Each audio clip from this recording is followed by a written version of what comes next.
política de Estado para el desarrollo integral de la primera infancia de 0 a 100, ¿ya? O sea, es la ley como tal que nos cobija dentro de todo ese contexto legal. Bueno.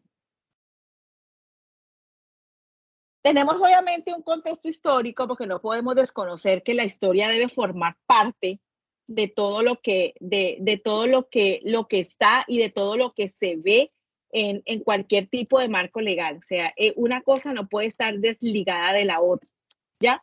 Entonces tenemos que tener una historia. Es como nosotros tenemos una historia de vida, ¿ya? Y para yo poder contar mi historia, pues tengo que irme hacia atrás, incluso hasta antes de que yo naciera, ¿ya? Entonces, con esto pasa exactamente lo mismo.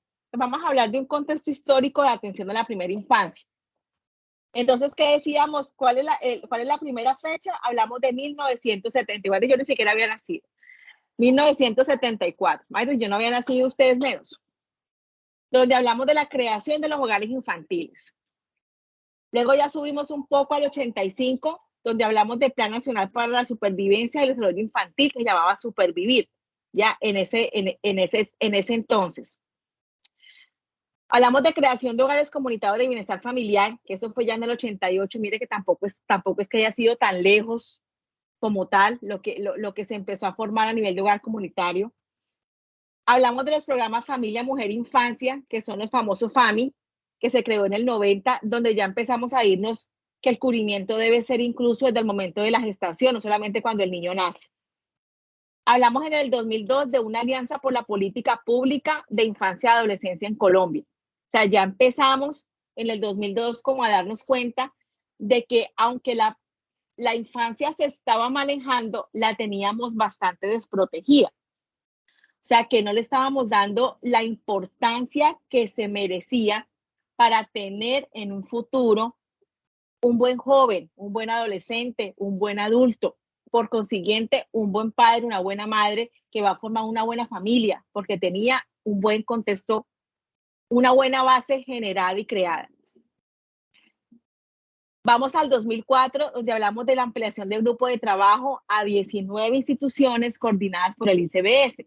O sea, ya digamos que descentralizamos un poco el trabajo y le permitimos al bienestar familiar darse cuenta de que ellos no podían solos con todo eso y que era necesario ampliar su trabajo hacia instituciones que podían estar más acreditadas o más expertas en eso y poder reforzar el trabajo que ellos estaban haciendo como entidad estatal. Y hablamos de la alianza entre el ICBF y el MEN para la implementación del PAIPI, ¿sí? El PAIPI son las políticas de atención para la primera infancia, es algo así, ¿ya? Entonces, miren que ya en el 2007 se une el bienestar con el Ministerio de Educación Nacional para empezar a trabajar conjuntamente, para no trabajar separadamente.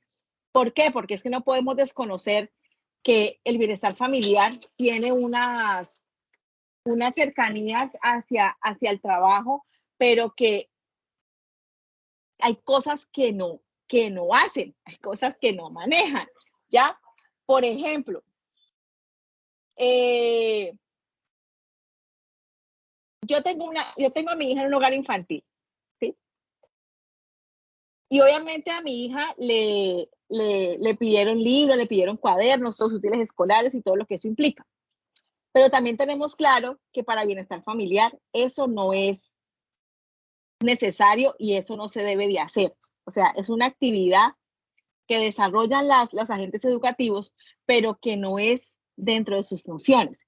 Incluso una vez me manifestaron, no, cuando bienestar familiar viene a hacernos auditoría, nosotros debemos esconder todo lo que son cuadernos, libros y eso, porque eso no está dentro de la formación. Pero entonces miremos la contradicción, o sea, yo tengo a mi hija o a cualquier niño desde los 0 hasta los 5 años dentro del contexto de un CDI o de un hogar infantil y luego lo voy a pasar a un colegio, a una transición donde me le van a hacer un examen para poder ingresar, ¿ya? Entonces, si los centros educativos y los hogares infantiles se limitan a hacer lo que tienen que hacer. Entonces, ¿qué va a pasar cuando vayamos a llevar esos niños de 5 años ya a una institución educativa que les tienen que explicar o enseñar algo si no tienen la base que deberían tener dentro del contexto educativo? ¿Ya? Entonces, ahí es donde entramos a darnos cuenta de que todavía es necesario afianzar mucho más el trabajo que se debe tener dentro de los hogares infantiles, incluso de la parte de los hogares comunitarios y de los CDI de bienestar familiar, porque ustedes están haciendo cosas que a veces les pueden traer problemas, pero que uno es consciente de que lo hacen por beneficio de esos niños y por beneficio de la etapa en la que están, ¿ya? Entonces, miren que todavía nos falta mucho, ¿sí? Todavía nos falta mucho por implementar y por tener claridad de que las alianzas de bienestar con las otras entidades deben ser más fortalecidas y se deben de aprovechar al máximo. Bueno, entonces, aquí tenemos una pregunta muy clara. Nos dice, ¿por qué una política de primera infancia para Colombia? ¿Ya? ¿Por qué? ¿Por qué una política de primera infancia para Colombia? ¿Sí? Y la verdad, las respuestas que nos encontramos pueden ser bastante discientes, pero preocupantes, ¿no? Entonces decíamos, porque es que el diagnóstico de la situación de la primera infancia en Colombia es alarmante, por no decir bastante preocupante, ¿ya? No tenemos una primera infancia debidamente formada, debidamente educada. ¿Sí? Tenemos una ausencia de un marco orientador y regulador de las intervenciones de primera infancia. Miren lo que hablábamos al principio, que decíamos, ¿quiénes son los responsables de vigilar y de supervisar que la política se cumpla? Presidente, gobernadores, alcaldes. Y cuando hicimos los estudios o cuando se han hecho los estudios, nos hemos dado cuenta de que hay una ausencia de esa regulación, de esas intervenciones en primera infancia. O sea, no se daban como tenían que darse. Porque necesitamos una diversidad de programas, ¿sí? Enfoques y dispersión, porque estábamos muy limitados, ¿sí? Teníamos la cosa muy limitada y eso no permitía que se diera un buen enfoque o un buen trabajo a nivel de la primera infancia. Porque había sistemas de información demasiado precarios, ¿ya? O sea, no teníamos un censo claro. Y todavía tenemos esa falencia, porque ustedes saben lo que hablábamos el sábado, que hay muchos padres de familia que simplemente no registran a los niños porque no les parece, o aquellos que nacieron en el monte, que nacen con parteras, que la verdad eso pasa a ser a un segundo plano y simplemente no hay un registro. Entonces es difícil tener acceso al censo verdadero que se pueda tener de primera infancia. Tenemos una visión sectorializada de las intervenciones, ¿ya? O sea, tenemos una visión en la que la intervención se da más, no, a estrato 1 y 2, porque es que ellos son la población vulnerable. Ellos son los que necesitan la intervención, ¿sí? Pero, ¿y a mí quién me garantiza que los que están en estrato 3, 4, 5 y 6 pueden estar más afectados que los que están en estrato 1 y 2? ¿Sí? Entonces nos vamos a lo que hablábamos el sábado, porque nos estamos yendo hacia que el desarrollo está ligado a la economía, ¿ya? Entonces pensamos que porque el niño está en un estrato 1 o estrato 2 con unas falencias a nivel económico, entonces él tiene la intervención, la tiene que tener necesaria porque es que hay que atacar esa población. Pero resulta que la población de 3, 4, 5 y 6 también puede estar afectada y estamos pensando que ellos tienen una capacidad económica que les va a permitir tener, aparte de lo legal, que es una EPS, una atención complementaria, ¿sí? Que le va a cubrir en cierta manera lo que yo no le cubro con la parte social, ¿ya? Entonces, ahí estamos fallando, porque estábamos diciendo que la primera infancia solamente necesita atención en unos estratos determinados, pero de ahí en adelante no importa, porque es que ellos tienen el modo para darse su propia intervención. Entonces estábamos fallando en eso, ¿ya? Necesidad de ampliar coberturas y mejorar calidad de las intervenciones en primera infancia, ¿ya? Así así los niños sean lo principal y sean el centro, necesitamos ampliar la cobertura, ¿sí? La calidad de la intervención en primera infancia estaba muy por debajo de lo que verdaderamente se necesita y muy por debajo de lo que dice como tal la política de primera infancia para Colombia, ¿sí? Hablamos de que, por lo menos en el país, vamos a hablar de un sector salud que es como digamos, el que más se utiliza. Y es, por ejemplo, especialistas que necesita la población en primera infancia, hay especialistas que aquí no se consiguen, ¿ya? Y si hay uno o dos y solamente están en Bogotá. Entonces ahí ya tenemos una falla en la intervención, ¿ya? ¿Y por qué tenemos una falla de intervención? Porque entonces ya nos vamos a la parte educativa, entonces son especializaciones que son extremadamente costosas y que no se hacen, o que no existen aquí, sino que toca buscarlas a nivel del exterior. Entonces ya implica que toca hacer un viaje para poder estudiar, ¿sí? O tiene muy poca salida. Entonces no es que haya un gran cúmulo de pacientes. Entonces son especializaciones que dicen, pues, ¿para qué la voy a estudiar si yo no voy a tener el volumen de pacientes que yo necesito para poder ejercer mi especialidad? Que valga la pena la inversión económica y de tiempo que yo pude hacer para estudiar, ¿ya? Hablamos, por ejemplo, de la parte educativa, ¿ya? Tenemos precarias condiciones en instituciones educativas, ¿ya? No sabemos qué puede pasar dentro de la parte de esa atención a nivel del contexto. Voy a hacerles una pregunta porque hay una persona que me dice que no me está escuchando. ¿Me están escuchando bien? Sí, señora. Sí, profe, ¿me escucha? Ok. Sí, señora. Sí, es que alguien que está escribiendo que no me escucha, entonces como que no tienen claridad si soy yo o es allí bueno, dice que ya se salió, que va a volver a ingresar. Ok. Bueno, entonces, por ejemplo, tenemos instituciones a nivel de la parte educativa que tienen muy precarias condiciones a nivel de la parte logística, ¿ya? Entonces, salones que no son los adecuados para tener un buen desarrollo del aprendizaje, espacios que no son los espacios óptimos para poder estar dentro de ese contexto que permita generar estrategias o dinámicas de aprendizaje para obtener el objetivo esperado, ¿ya? Entonces, eso también llevó a generar o a crear en parte la política de primera infancia. Necesidad de un sistema de gestión interinstitucional e intersectorial eficaz, ¿ya? O sea, a nivel de lo que es la famosa red de atención, o sea, que todo se ligue, de la parte educativa a la parte de salud, de la parte de salud a la parte social, o sea, que todos tenga un solo engranaje y tenga un solo resultado, por decirlo de alguna manera. Entonces, que si el niño está a nivel de registraduría, registrado legalmente, pues ya automáticamente va a tener derecho a, ¿sí? Entonces, si no lo está, ¿por qué no está teniendo derecho a, si ya cumplió la primera etapa que era dejar de ser un NN y por consiguiente entra a un sistema? O sea que si entra a un sistema, él va a tener derecho a las atenciones. ¿Qué está pasando con eso?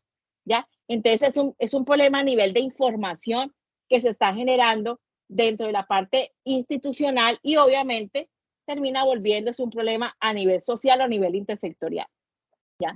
Entonces todas esas cosas son las que llevaron de cierta manera a tener que mejorar la parte de la política pública de primera infancia. Entonces, ¿cuál es el enfoque de la política? Entonces, ¿qué hablamos? Perspectiva de derechos, ¿ya? Es netamente lo principal, que es tener una perspectiva de derechos que hay que privilegiar, ¿sí? Los niños son el centro y por consiguiente hay que privilegiar sus derechos por encima de cualquier cosa. La corresponsabilidad entre primera infancia y la familia, el Estado y la sociedad civil, ¿ya? La primera infancia no solamente depende del contexto educativo. La primera infancia depende del contexto educativo, la familia, el Estado y la sociedad, porque todos son un ente de aprendizaje, ¿sí? Entonces no podemos desligarla de ninguna de ellas. La comprensión de la primera infancia desde la gestación hasta los 6 años, ¿sí?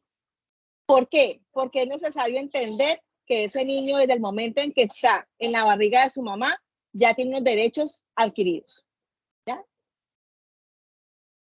Debe de apostarle a la operacionalización de las intervenciones intersectorales e interinstitucionales.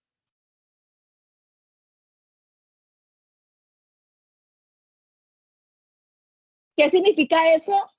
Que eso va a permitir garantizar todos los derechos de la primera infancia, porque si la intervención se está dando a nivel sector y a nivel institución, se supone que estamos evitando la vulneración de derechos. La formulación de la política ha de ser un proceso participativo y de movilización social.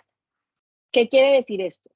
Que el hecho de que ya la política pública esté escrita no quiere decir que no se pueda discutir con relación a ella y que no se pueda cambiar. Por eso habla de que debe ser pública, o sea, que todo mundo la conozca para que se vuelva algo participativo y en el caso de necesitarlo, se vuelva una movilización a nivel social. Es decir, que puedan tener acceso a manifestar las inconformidades relacionadas con lo que tiene la política. Permítame un segundito, por favor.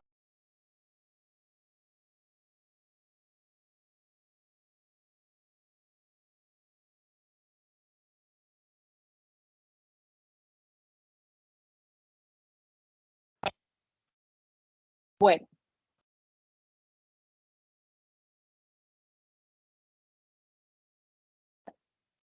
Y por último tenemos la aprobación del COMPE 109 del 2007, que es el que materializa el documento Colombia por la Primera Infancia. Y digamos que fija como las primeras estrategias y las metas y los recursos al Ministerio de Protección Social, Ministerio de Educación y Bienestar Familiar, para que esa atención integral se dé a esta población. Ya, o sea que miren que desde el 2007 ya tenemos como una estrategia, por decirlo de alguna manera, montada, que debería facilitar muchas cosas. ¿Ya? Entonces, ¿cuál es el concepto de primera infancia? El concepto de primera infancia desde la política de primera infancia, desde el COMPES como tal de ese año. Entonces, es concebida como la etapa del ciclo vital que comprende el desarrollo de los niños y de las niñas desde su gestación hasta los 6 años de vida. Es una etapa crucial para el desarrollo pleno del ser humano en todos sus aspectos, biológico, psicológico y social. Además de ser decisiva para la estructuración de la personalidad, la inteligencia y el comportamiento social. Yo pienso que es el concepto de primera infancia más claro que se puede tener. O sea, aquí tenemos la claridad de que comprende todo el desarrollo desde la gestación hasta los 10 años de vida y que por consiguiente es una etapa crucial. Mire, y no solamente nos lo está manejando desde un aspecto, nos lo está trabajando en todos, biológico, psicológico, cultural y social, sabiendo de que cada uno de ellos se va a ligar el uno con el otro, que van a formar un entramaje y una red el uno con el otro. Por consiguiente, van a estar unidos, ¿ya? Y si uno falla, el otro va a fallar, que son interdependientes entre ellos. Además de ser decisiva, mire lo que habla aquí, aquí una palabra muy clara, decisiva, para la estructuración de la personalidad, ¿ya? De su inteligencia y esto sobre todo, importantísimo, el comportamiento social. Entonces, ahí vamos a lo que hablábamos el sábado, ¿sí? Que decíamos que no podíamos decir de que el hecho de nacer en X o Y sector iba a generar un mal comportamiento. Mire que aquí estamos ratificando eso. Estamos ratificando de que ese comportamiento social o ese desvío hacia el comportamiento social va a partir directamente es de esta mala formación, esta mala implementación de estos aspectos